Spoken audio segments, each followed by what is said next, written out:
Hello dear students, कैसे हैं आप सब लोग। उम्मीद करते हैं कि सब लोग स्वस्थ होंगे, मस्त होंगे और अपनी बोर्ड एग्जाम की तैयारी बहुत अच्छी तरीके से कर रहे होंगे।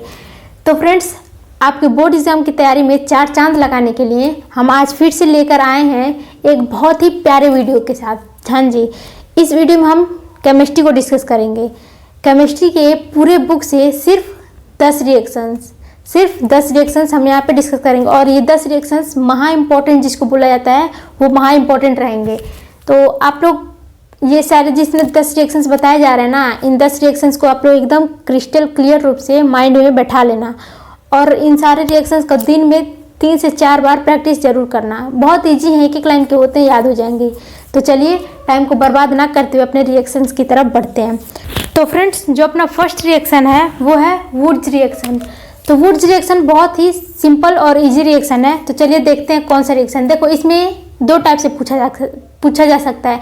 एक तो आपसे पूछा जा सकता है कि आप सिर्फ और सिर्फ वुड्स रिएक्शन का रिएक्शन लिखिए, सिर्फ वुड्स रिएक्शन लिखो। और एक क्वेश्चन ये होता है कि एक्सप्लेन वुड्स रिएक्शन। तो एक्सप्लेन जब कहेगा तो आपको उसका एक्सप्लेनेशन भी लिखना है, इसमें कैसे कैसे क्या क्या हो रहा है, और फिर आपको रिएक्शन भी लिखना है।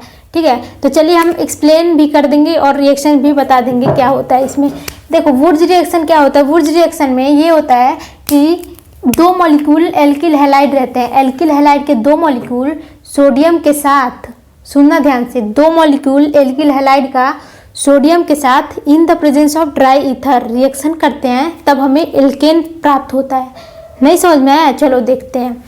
2 मॉलिक्यूल क्या होता है, 2 मॉलिक्यूल एल्किल हैलाइड का, आर एक्स से एल्किल हैलाइड होता है ना, आर एक्स से, जैसे आर से एल्केन होता है और एक्स हैलोजन ग्रुप को हम लोग रिप्रेजेंट करते हैं। 2 मॉलिक्यूल एल्किल हैलाइड का किसके साथ प्रेजेंट रिएक्शन करता है, सोडियम के साथ। Sodium sodium in the presence of, presence रहता है, मोस्ट इम्पॉर्टेंट जो है वो ये है ड्राई ईथर। देखो, 2 मॉलिक्यूल एल्किल हैलाइड का सोडियम के साथ ड्राई ईथर की प्रेजेंस में रिएक्शन करते हैं, तब हमें फॉर्म होता है एल्केन। एल्केन फॉर्म होता है और बाय प्रोडक्ट सॉल्ट कोई भी फॉर्म हो जाता है। तो अभी देखेंगे बाय प्रोडक्ट क्या फॉर्म होता है। अब देखो, बस जो बेसिक रिएक्शन है वो ये है। अब इससे हम लोग रिएक्शन बनाएंगे। अब आपको एग्जांपल लिखोगे ना, कौन सा, देखो एल्किल हैलाइड, एल्किल में CH3 और यहाँ पे मान लो आप लोग क्लोराइड ले रहे हो। अब सेम 2 मॉलिक्यूल इसका चाहिए, सेम का 2 मॉलिक्यूल चाहिए, तो फिर से CH3Cl। अब क्या था, किसके साथ रिएक्शन था, सोडियम के साथ रिएक्शन कर रहा था in the presence of, presence क्या था, प्रेजेंस था ड्राई ईथर। देखो यहाँ पे ड्राई ईथर के प्रेजेंस में रिएक्शन करेगा, तब अपना फॉर्म होगा, क्या फॉर्म होगा, यहाँ देखो, एक एल्केन का ये पार्ट हो गया और दूसरा एल्केन का ये पार्ट हो गया। अब ये दोनों एल्केन जाके मिल जाते हैं, ये दोनों एल्केन एक साथ आते हैं, तो CH3 फिर CH3। अब देखो, यहाँ का CH3 यहाँ का CH3 निकल गया, तो क्या यहाँ क्या बचा, एक क्लोरीन यहाँ बचा, एक क्लोरीन यहाँ बचा। अब ये दोनों क्लोरीन इस सोडियम के साथ रिएक्शन कर लेते हैं और बना लेते हैं क्या,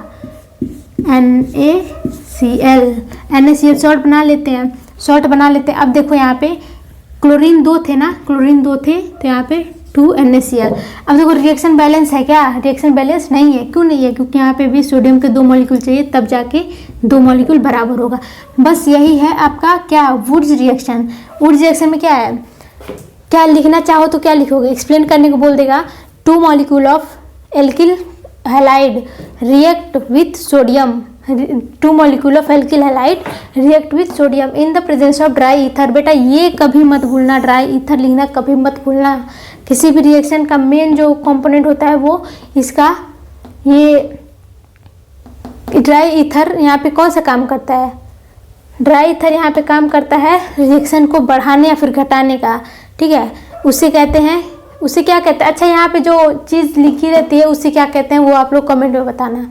ठीक है, अभी इसके बाद रिएक्शन जो करता है ये बनता है हाइड्रोकार्बन, इसको हम लोग क्या कहेंगे, एल्केन कहेंगे। एल्केन बनता है और बाई प्रोडक्ट सोडियम क्लोराइड बना यहाँ पे। तो ये था अपना वुड्स रिएक्शन। देखो, वुड्स रिएक्शन, अब दूसरा जो आएगा वो है फिटिक रिएक्शन। ठीक है, आपको 3 रिएक्शन बहुत ही कंफ्यूजिंग रहेंगे। एक रहेगा वुड्स रिएक्शन, दूसरा रहेगा वुड्स फिटिंग रिएक्शन और तीसरा रहेगा फिटिंग रिएक्शन। देखो तीनों मिलते जुलते हैं। पहला हम लोगों ने वुड्स रिएक्शन देख लिया, अब दूसरा देखने वाले हैं हम लोग। पहले फिटिंग देख लेते हैं, फिटिंग क्या होता है। तो पहले इसे रफ करते हैं। तो अपना जो सेकेंड रिएक्शन है वो इससे मिलता जुलता ही है, थोड़ा सा डिफरेंस है इसमें, वो है फिटिंग रिएक्शन। देखो फिटिंग रिएक्शन में क्या होता है, इसमें क्या था, दो मॉलिक्यूल एल्किल हैलाइड के थे। वुड्स रिएक्शन में दो मॉलिक्यूल एल्किल हैलाइड के थे, रिएक्ट कर रहे थे सोडियम के साथ, किसके प्रेजेंस में, ड्राई ईथर की प्रेजेंस में। अब सेम टू सेम यहाँ भी होगा, वही काम यहाँ भी होगा, लेकिन बस ये जो है एल्किल हैलाइड ना होकर यहाँ पे होगा aryl halide. Aryl halide, aryl किसको बोलते हैं, बेंजीन ग्रुप को एरिल बोलते हैं। तो यहाँ पे एरिल हैलाइड यहाँ पे बना दिया जा रहा है आपको, एरिल हैलाइड। एरिल हैलाइड मतलब कोई एक एरिल ग्रुप रहेगा बेंजीन, और बेंजीन के साथ आपको क्लोरीन कहीं भी ऐड कर दो, एरिल हैलाइड, या फिर क्लोरीन, ब्रोमीन, आयोडीन, कोई भी यहाँ पे हैलोजन ग्रुप ऐड हो सकता है। ठीक है, एरिल हैलाइड का दो मॉलिक्यूल, यहाँ भी थे ना दो मॉलिक्यूल एरिल हैलाइड के, तो यहाँ भी दो मॉलिक्यूल एरिल हैलाइड के रहेंगे। तो देखो यहाँ पे एरिल हैलाइड के दो मॉलिक्यूल्स एक ही हो गए, यहाँ पे क्लोरीन ऐड कर देंगे। अब सेम टू सेम किससे रिएक्शन, जैसा जैसा यहाँ पे था वही काम यहाँ भी होगा। सोडियम के साथ रिएक्शन करेगा, किसके प्रेजेंस में, ये ड्राई ईथर की प्रेजेंस में, ड्राई ईथर की प्रेजेंस में रिएक्शन करके, अब जो यहाँ पे बना था, यहाँ पे एल्किन बनाता था, तो यहाँ पे एल्किन ना बना के यहाँ पे क्या बनाएगा, जैसा कि एल्किन यहाँ पे है नहीं, तो क्या बनाएगा यहाँ पे एरीन ही बनाएगा, जिसमें ये दो एरिल ग्रुप मिल जाएंगे। ठीक है, तो क्या बनेगा यहाँ पे देखो, दो बेंजीन ग्रुप मिलके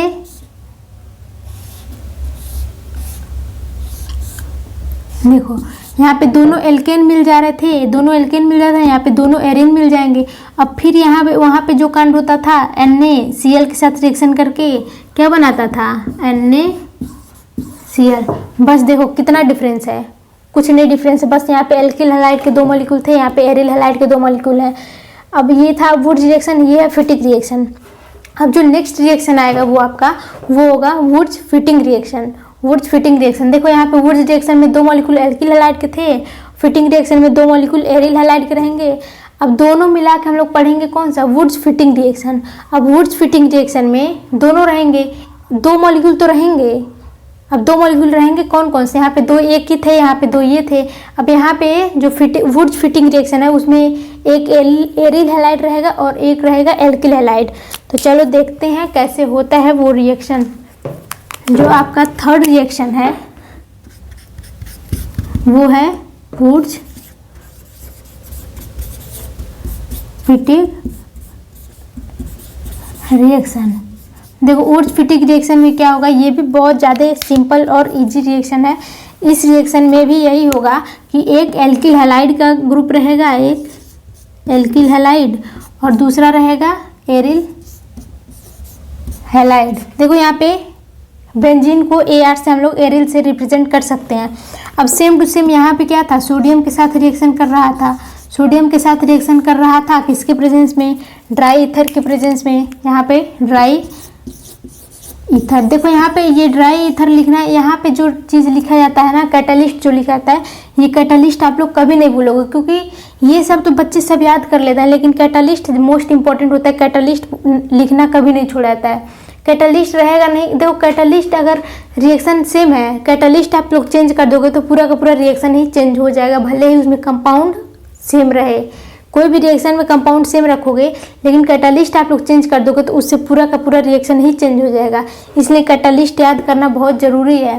तो देखो यहाँ पे क्या होता है, अब सेम यही वाला रिएक्शन, एक यहाँ से एल्किल हैलाइड एल्केन निकलेगा, यहाँ से एरिन निकलेगा, तो वो बनाएगा, वहाँ पे मिल जाएंगे। अब सबसे पहले तो आप लोग ये याद करो ना कि क्या होता था, सोडियम Cl के साथ बाहर निकल जा रहा है। देखो यहाँ पे सोडियम Cl के साथ बाहर निकल गया, ठीक ना। अब क्या बचा, यहाँ सोडियम निकल गया, अब बचा यहाँ पे R बचा और AR बचा, मतलब एल्केन बचा और एरिन बचा। तो यहाँ पे AR और ये R, देखो एल्किल एरिन अपना फॉर्म हो गया। यहाँ पे ये AR है, मतलब बेंजीन है, ठीक है, यहाँ पे बेंजीन है और यहाँ पे CH3 है। मान लो अगर बेंजीन, अगर R हम लोग यहाँ लिए होते, R अगर CH3 हम लोगों ने ले लिया और यहाँ पे क्लोरीन ले लिया, ठीक है। अब यहाँ पे एरिन क्या है, बेंजीन है। देखो यहाँ पे एरिन है, बेंजीन, और इसके साथ भी Cl ऐड हो गया है। अब यहाँ पे सोडियम के साथ ड्राई ईथर के प्रेजेंस में रिएक्शन करने के बाद सोडियम पहले NaCl बाहर कर दो। NaCl बाहर करने के बाद क्या बचा, ये सब बाहर निकल गया, एक ये बेंजीन बचा और यहाँ पे एल्केन बचा। तो क्या होगा, यहाँ पे फॉर्म क्या होगा, बेंजीन के साथ यहाँ पे CH3 ऐड हो गया। अब कोई इसका नाम बता सकता है, क्या नाम है इसका? जब बेंजीन के साथ CH3 जुड़ा हुआ रहेगा उसे कहते हैं टोल्यूइन। तो यहाँ पे फॉर्म हुआ टोल्यूइन, ठीक है। तो उम्मीद करते हैं कि ये सारे रिएक्शन आपको समझ में आए होंगे। कौन कौन से? पहला रिएक्शन हम लोगों ने पढ़ा वुड्स रिएक्शन, सेकेंड जो पढ़ा वो पढ़ा फिटिक रिएक्शन, अब थर्ड जो पढ़ा दोनों को मिला दिए, एक एक दोनों में से आ गया वुड्स फिटिंग रिएक्शन। तो चलिए नेक्स्ट रिएक्शन अपना देखते हैं, फोर्थ रिएक्शन कौन सा इंपॉर्टेंट है। जो अपना फोर्थ क्वेश्चन है वो है Hunsdiecker reaction. Fourth reaction Hunsdiecker reaction. इस रिएक्शन में क्या होता है कि ज़्यादा इसमें भी कुछ करना नहीं होता है, इसमें बस यही है कि फैटी एसिड के सिल्वर सॉल्ट के साथ, ध्यान से सुनना, फैटी एसिड के सिल्वर सॉल्ट के साथ हम लोग रिएक्शन करवाते हैं क्लोरीन या फिर ब्रोमीन का, ठीक है, क्लोरीन या फिर ब्रोमीन का। और इसमें जो प्रेजेंस रहता है कैटलिस्ट का उसमें रहता है कार्बन टेट्राक्लोराइड, ठीक है। देखो कैसे होता है रिएक्शन, इसमें फैटी एसिड के सिल्वर सॉल्ट का, देखो फैटी एसिड के silver salt COOAG, silver salt का रिएक्शन हम लोग करवाते हैं क्लोरीन या फिर ब्रोमीन। आप ब्रोमीन ले सकते हो। देखो क्लोरीन और ब्रोमीन से ही बस ये हुंस-डीकर रिएक्शन होता है। फैटी एसिड का सिल्वर सॉल्ट ये हो गया, अब यहाँ पे क्लोरीन मॉलिक्यूल हो गए। अब इसका रिएक्शन कराते हैं, इसका रिएक्शन करवाते हैं हम लोग कार्बन टेट्राक्लोराइड के प्रेजेंस में, CCl4 के प्रेजेंस में। CCl4 के प्रेजेंस में इसको हीट कर देते हैं, बस अपना आंसर निकल के आ जाता है। वो रिएक्शन क्या होगा, सबसे पहले तो ये देखो क्लोरीन AgCl यहाँ से निकलता है, AgCl। पहले ये छोड़ दो मेन प्रोडक्ट क्या निकलता है, पहले छोटे जितने निकलते हैं उसको बाहर कर दो। एक बनता है AgCl, ठीक है, AgCl, एक Cl तो बाहर हो गया। अब जो यहाँ पे दो आपको दिख रहा है COO, ये बन के निकलता है carbon dioxide CO2 plus CO2। अब जितना बचा वो अपना मेन प्रोडक्ट होगा, CH3 यहाँ बचा और एक यहाँ Cl बच गया, तो क्या बचेगा CH3 और यहाँ बन गया Cl, ठीक है। यही हो गया अपना हुंस-डीकर रिएक्शन।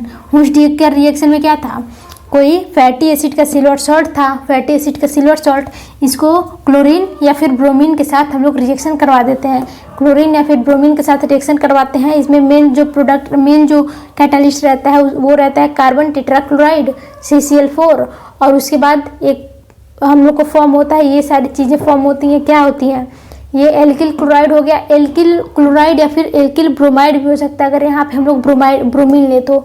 फिर AgCl फॉर्म होता है और फिर CO2। अच्छा चलो, इस रिएक्शन को हम लोग दो ही उससे कर ही सकते हैं, एक क्लोरीन से और एक ब्रोमीन से। तो क्लोरीन से तो हो गया, ब्रोमीन से एक बार करके देखते हैं ब्रोमीन से क्या रिएक्शन आता है। CH3 COOAG। अब किसके यहाँ पे क्लोरीन ये थे तो यहाँ हम लोग लेंगे Br2। अब इसका रिएक्शन करवाएंगे, कैटालिस्ट कभी मत भूलना, कैटालिस्ट याद कर लो, CCl4 के प्रेजेंस में इसको हीट करते हैं। CCl4 के प्रेजेंस में हीट करने के बाद क्या क्या बना, अपना एल्किल क्लोराइड यहाँ पे बना था, एल्किल क्लोराइड। तो यहाँ पे क्लोरीन तो है नहीं, क्या है यहाँ पे बन जाएगा, यहाँ से एल्किन बाहर आएगा और यहाँ से एक ब्रोमीन बाहर आएगा, तो यहाँ पे बचेगा CH3 Br प्लस क्या बचा यहाँ पे Ag, यहाँ से Ag और यहाँ से एक Br बाहर आएगा, Ag Br, और फिर क्या बचा यहाँ पे CO2 कार्बन और 2 ऑक्सीजन, तो यहाँ पे कार्बन डाइऑक्साइड बाहर आ गया।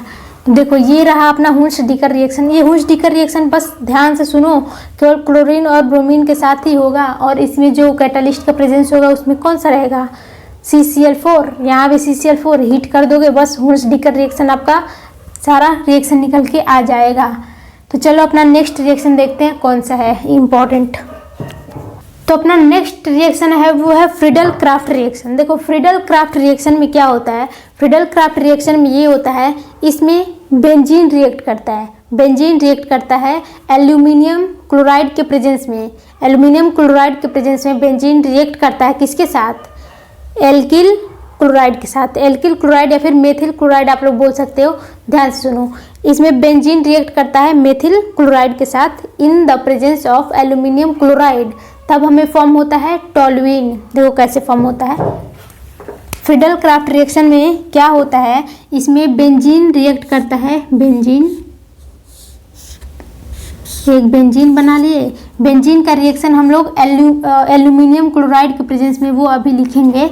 बेंजीन का रिएक्शन किससे होता है, मेथिल क्लोराइड, मेथिल, देखो यहाँ पे मेथिल क्लोराइड ही नहीं, आप लोग ब्रोमाइड या फिर कोई भी हैलोजन ले सकते हो, लेकिन यहाँ पे मेथिल होना चाहिए, ठीक है। मेथिल, यहाँ पे कोई भी हैलोजन रहेगा, मेथिल हैलाइड ले सकते हो, ठीक है। ब्रोमाइड, आयोडीन, यहाँ पे कुछ भी हो सकता है।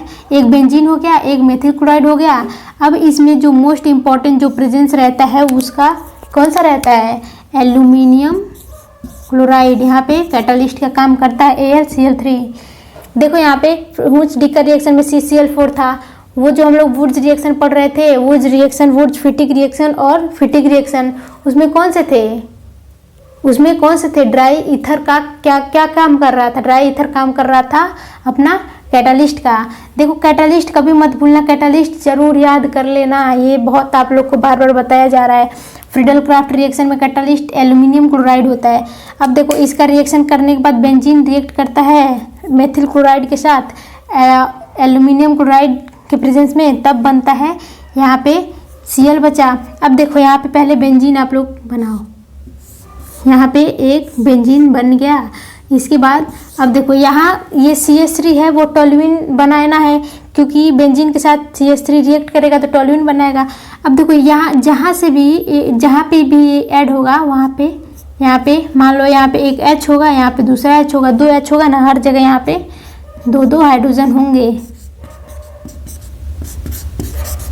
देखो यहाँ पे जितने भी हैं यहाँ पे 2 हाइड्रोजन प्रेजेंट हैं, ठीक है। तो अब ये इसको अगर रिएक्शन करना रहेगा तो वो क्या करेगा, एक हाइड्रोजन को रिप्लेस करेगा, तभी तो ये जाके हटेगा यहाँ पे। अब दोनों रहेंगे तो हल्ला गुल्ली करने लगेंगे तो काम नहीं चल पाएगा। तो एक ये अगर यहाँ पे आएगा ऐड होने, तो उसके साथ हाइड्रोजन को, एक हाइड्रोजन को बाहर निकलना पड़ेगा। तो ये मान लो ये वाला हाइड्रोजन बाहर निकला तो वो HCl के साथ रिएक्शन करके बाहर आ जाएगा और ये Cl यहाँ पे आके ऐड हो जाएगा। तो हम लोगों ने क्या किया, यहाँ पे CH3 ऐड हुआ और फिर यहाँ पे एक हाइड्रोजन बाहर निकला है तो क्या बचा, HCl। तो ये अपना बन गया, ये जो है उसको कहते हैं टोल्यूइन, और फिर ये बाय प्रोडक्ट HCl है। ये रहा फ्रीडल क्राफ्ट रिएक्शन। देखो फ्रीडल क्राफ्ट रिएक्शन में आप लोग को रिएक्शन अगर एक्सप्लेनेशन करने को आएगा तो क्या करोगे, इसमें benzene react with alkyl chloride, benzene react with alkyl chloride in the presence of aluminium chloride, इसी को कहते हैं क्या, फ्रीडल क्राफ्ट रिएक्शन, ठीक है। तो अपना नेक्स्ट क्वेश्चन देखते हैं। नेक्स्ट क्वेश्चन कौन सा इंपॉर्टेंट है, 5 रिएक्शन तो अपने हो गए, इन 5 रिएक्शन को कभी मत भूलना। देखो ये जितने भी रिएक्शंस बताया जा रहा है ना, ये सिर्फ आपके बोर्ड एग्जाम के लिए नहीं है, ये आप आगे जहाँ भी पढ़ोगे, BSc में मतलब तीनों साल, BSc 3 साल की होती है, तीनों साल BSc में ये सारे रिएक्शंस दिए हुए हैं, ठीक है। तो आप लोग अपना BSc का भी बेस भी मजबूत कर रहे हो। तो फिलहाल तो अपने बोर्ड पे ही ध्यान दो, आप लोग BSc में तो जाओगे तो सब पढ़ोगे ही, लेकिन बोर्ड के लिए ज़रूर याद कर लो इसको। देखो इसमें ये है ना कि आप लोग को 12th में मैकेनिज्म नहीं पढ़ना है, BSc में जाओगे तो उसमें पूरा मैकेनिज्म सहित बताया जाएगा। तो ये अभी इतना पढ़ लो, BSc के बाद में देख लेना। तो चलिए अपना नेक्स्ट जो 6वां रिएक्शन है उसको देखते हैं कौन सा इम्पोर्टेंट है। तो जो अपना नेक्स्ट और 6th नंबर का जो रिएक्शन है वो है विलियमसन सिंथेसिस रिएक्शन। देखो इस रिएक्शन में क्या होता है, कोई भी एल्कोक्साइड होता है, एल्कोक्साइड को एल्किल क्लोराइड के साथ, एल्कोक्साइड को एल्किल क्लोराइड के साथ हम लोग बस हीट कर देते हैं तो अपना ईथर फॉर्म हो जाता है, ठीक है। ईथर फॉर्म हो जाता है, उसी को कहते हैं विलियमसन सिंथेसिस रिएक्शन। देखो इसमें क्या होता है, क्या बोला हमने, कोई भी एल्कोक्साइड रहता है, कोई भी एल्कोक्साइड C2H5ONa, सोडियम एल्कोक्साइड, ये हो गया सोडियम एल्कोक्साइड। एल्कोक्साइड का हमने बोला कोई भी एक एल्कोक्साइड ले लो, उसका रिएक्शन कराओ किसके साथ, किसी भी एल्किल क्लोराइड के साथ C2H5 यहाँ पे Cl एल्किल क्लोराइड के साथ क्या करते हैं हम लोग, उसका सिर्फ हम लोग हीट कर देते हैं। देखो गर्म करने पर ही इतना ये सिंपल रिएक्शन होता है कि बस गर्म करने के बाद हम लोग को फॉर्म हो जाता है ईथर। ठीक है, ईथर फॉर्म होता है, ईथर फॉर्म होता है। ये बस ये जो Na है ना, ये Cl को लेके बाहर आ जाता है। NaCl पहले यहाँ पे NaCl बाहर आ जाएगा, फिर क्या बचा यहाँ पे C2H5O और यहाँ पे C2H5। अब ये यहाँ से ये निकला है तो ये वाला स्पेस खाली है इसका, तो यहाँ पे ये वाला जाके ऐड हो जाएगा C2H5O और यहाँ पे C2H5। ये अपना फॉर्म हो गया क्या, ईथर। ईथर फॉर्म करने का जो बेस्ट मेथड है वो है विलियमसन सिंथेसिस मेथड। ठीक है, देखो इसमें कोई भी क्या है, ये एल्कोऑक्साइड है, एल्कोऑक्साइड का रिएक्शन एथिल क्लोराइड के साथ हम लोग कराए हैं तो ईथर फॉर्म हुआ है। ठीक है, तो अच्छा इसका नाम बता सकते हो, C2H5ONa, इसको कहते हैं हम लोग सोडियम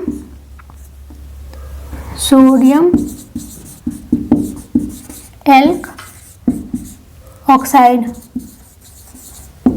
सोडियम एल्क ऑक्साइड है ये, और ये है एथिल क्लोराइड। C2 है ना, एथिल क्लोराइड।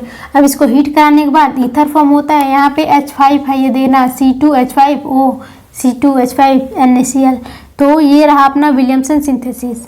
ठीक है, नेक्स्ट अपना देखते हैं कौन सा रिएक्शन इंपॉर्टेंट है। जो अपना नेक्स्ट और 7th इंपॉर्टेंट रिएक्शन है वो है कैनिजारो रिएक्शन। कैनिजारो रिएक्शन में ये होता है, कोई भी एल्डिहाइड, ठीक है, कोई भी एल्डिहाइड रिएक्शन करता है किसी बेस के साथ, एल्डिहाइड रिएक्शन करता है बेस के साथ, तब फॉर्म होता है फॉर्मेट। ठीक है, कोई भी मेटल का फॉर्मेट फॉर्म होगा और फिर एल्कोहल फॉर्म होगा, उसे कहते हैं कैनिजारो रिएक्शन। चलो देखते हैं कैनिजारो रिएक्शन कैसे होता है और क्या होता है इसमें। कोई भी हम लोग एल्डिहाइड ले लेते हैं, जैसे HCHO। इसका नाम बता सकते हो आप लोग क्या है, इसका नाम है फॉर्मल्डिहाइड। कोई भी एल्डिहाइड का रिएक्शन हम लोग किसी बेस के साथ करा लेते हैं। ये बेस सपोज कर लो NaOH हो गया, आप लोग KOH भी ले सकते हो। अब इसका हम लोग रिएक्शन कराते हैं तो हम लोग को फॉर्म होता है फॉर्मेट। कोई भी फॉर्मेट फॉर्म होगा, कौन सा फॉर्मेट, मान लो यहाँ पे अगर रिएक्शन कर रहा है तो वो फॉर्म होगा, यहाँ पे फॉर्मेट फॉर्म होता है NaCOOH। फॉर्म करेंगे तो सोडियम फॉर्मेट बन जाएगा। यहाँ पे देखो NaCOOH, ये क्या फॉर्म हो गया, सोडियम फॉर्मेट। ठीक है, सोडियम फॉर्मेट फॉर्म हुआ NaCOH। और फिर एक फॉर्म होता है, हमने बताया एल्कोहल फॉर्म होता है। एल्कोहल फॉर्म होगा तो वो कौन सा एल्कोहल होगा, CH3OH। अब देखो फॉर्म बस इतना ही होता है। अब इस रिएक्शन को हम लोग बैलेंस करते हैं, तो सोडियम 1 है, CO2 यहाँ पे 2 कर देंगे, CH3 हाँ देखो रिएक्शन अपना बैलेंस हो गया। तो यही है कैनिजारो रिएक्शन।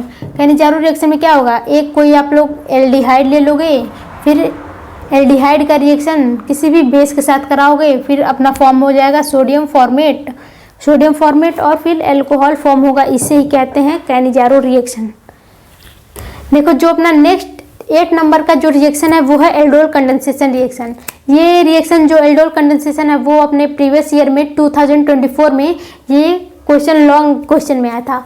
तो लॉन्ग में सिर्फ ये रिएक्शन लिखने को नहीं आया था, उसका एक्सप्लेनेशन भी करना था। देखो एल्डोल कंडेंसेशन क्या होता है। एल्डोल कंडेंसेशन में कोई भी एल्डिहाइड ले लेते हो, उस एल्डिहाइड का रिएक्शन हम लोग करवाते हैं डाइल्यूट एसिड या फिर डाइल्यूट बेस के साथ। डाइल्यूट एसिड या फिर डाइल्यूट बेस के साथ रिएक्शन कराते हैं तो हमें एल्डोल फॉर्म होता है, उसी को कहते हैं एल्डोल कंडेंसेशन रिएक्शन। चलो देखते हैं रिएक्शन क्या होता है एल्डोल कंडेंसेशन। देखो इसमें क्या बोला हमने कि कोई भी आप एल्डिहाइड ले सकते हो, कोई भी एल्डिहाइड ले लो, CH3CHO का 2 मॉलिक्यूल, CHO, इसका 2 मॉलिक्यूल का हम लोग क्या करते हैं, प्रेजेंस हम लोगों ने कैटलिस्ट क्या बोला, याद करो जल्दी, डाइल्यूट NaOH या फिर डाइल्यूट आप लोग एसिड भी ले सकते हो, डाइल्यूट NaOH और डाइल्यूट सल्फ्यूरिक एसिड, ठीक है। तो हम लोगों ने बेस से रिएक्शन करवा रहे हैं यहाँ पे, तो क्या फॉर्म होगा, हमें एल्डोल फॉर्म होगा। तो एल्डोल क्या होता है, ये सेम पूरा का पूरा यहीं आ जाता है, ये जो O है यहाँ से CH3 का H यहाँ पे आ जाएगा। देखो कैसे बनता है, बस जानो ना कि ये फ्री है, अब ये कंडेंस हो जाएंगे, ये दोनों एक में मिल जाएंगे, बस एक में मिलेंगे ही जाके, उसे कहते हैं हम लोग एल्डोल कंडेंसेशन। यहाँ पे एल्डोल फॉर्म होगा। तो यहाँ पे CH3 है, CH3 CH, अब देखो यहाँ पे CH3 CH दिख रहा है ना, पूरा का पूरा यहाँ पे छाप दो CH3 CH। अब यहाँ पे जो ब्रैकेट में ये O है ना, इस O के साथ यहाँ से एक हाइड्रोजन आ जाएगा, यहाँ से एक हाइड्रोजन आ जाएगा इस ऑक्सीजन के साथ, फिर ये बंद हो जाएगा। अब यहाँ पे क्या बचा, एक हाइड्रोजन तो यहाँ पे चला गया था O के साथ, अब यहाँ पे बस CH2 बचा, ठीक है, CH2 और फिर CHO। ये जो अपना फॉर्म हुआ, इस प्रोडक्ट को हम लोग बोलते हैं एल्डोल। देखो एल्डोल ये कंडेंस हो गया, क्या ये दोनों फ्री थे, ये दोनों मिल गए, यहाँ पे जाके कंडेंस हो गया, ये एक ही प्रोडक्ट बन गया, इसे कहते हैं एल्डोल। तो एल्डोल कंडेंसेशन में क्या होता है, जब कोई भी दो एल्डिहाइड या फिर कीटोन, अच्छा इसमें एक इम्पॉर्टेंट ये है कि इसमें आपको अल्फा हाइड्रोजन होना चाहिए, ठीक है, इसमें अल्फा हाइड्रोजन होना चाहिए। इसका रिएक्शन डाइल्यूट एसिड या फिर डाइल्यूट बेस के साथ करवाते हैं। यहाँ पे आप लोग डाइल्यूट, हमने एसिड लिया है, आप लोग सॉरी हमने बेस लिया, आप लोग डाइल्यूट एसिड भी ले सकते हो, कोई भी sulphuric acid dilute, HCl dilute, ठीक है। तो इसके बाद ये अपना फॉर्म हो गया एल्डोल। देखो एल्डोल कंडेंस होकर फॉर्म हुआ है, यहाँ पे दो थे, यहाँ पे एक ही फॉर्म हो गया, इसे कहते हैं एल्डोल कंडेंसेशन रिएक्शन। तो इससे ये जितने थे ना, ये 8 ही क्वेश्चन यहाँ पे रहने दो, 8 ही क्वेश्चन यहाँ पे डिस्कस करते हैं हम लोग, मतलब 8 रिएक्शन। इसके बाहर अब आपकी किस्मत खराब होगा तभी आएगा। ये 8 जितने हमने बताए हैं वो सारे एकदम रट लो, एकदम दिमाग में चिपका लो, उसको फाड़ के पेज दिमाग में भर लो। ये 8 क्वेश्चन जरूर पढ़ लेना आप लोग, जरूर से ज़रूर, और इससे ज़्यादा रिएक्शन पढ़ लेना, लेकिन ये जरूर पढ़ना क्योंकि ये मोस्ट इम्पॉर्टेंट, जिसे महत्वपूर्ण बोला जाता है, वो सारे रिएक्शन है ये। तो चलिए नेक्स्ट वीडियो में हम लोग आगे की चीज़ें डिस्कस करेंगे। रिएक्शन तो बस इतने रहने देते हैं, फिर बायोलॉजी, केमिस्ट्री, फिजिक्स सारे यहाँ पे इंपॉर्टेंट क्वेश्चंस लाए जाएंगे, इसलिए चैनल को सब्सक्राइब जरूर कर लो और वीडियो को लाइक भी कर दो, अच्छा लगा हो, अगर समझ में आया हो तो। और 12th में हो तो जरूर सब्सक्राइब कर लो, क्योंकि यहाँ बोर्ड एग्जाम से रिलेटेड जितने भी important questions, important diagrams, important कोई भी क्वेश्चन न्यूमेरिकल, आप लोग को केमिस्ट्री के रिएक्शंस और फिर डायग्राम्स वगैरह सब इंपॉर्टेंट यहाँ पे बताए जाएंगे। तो जल्दी से जाके सब्सक्राइब कर लो।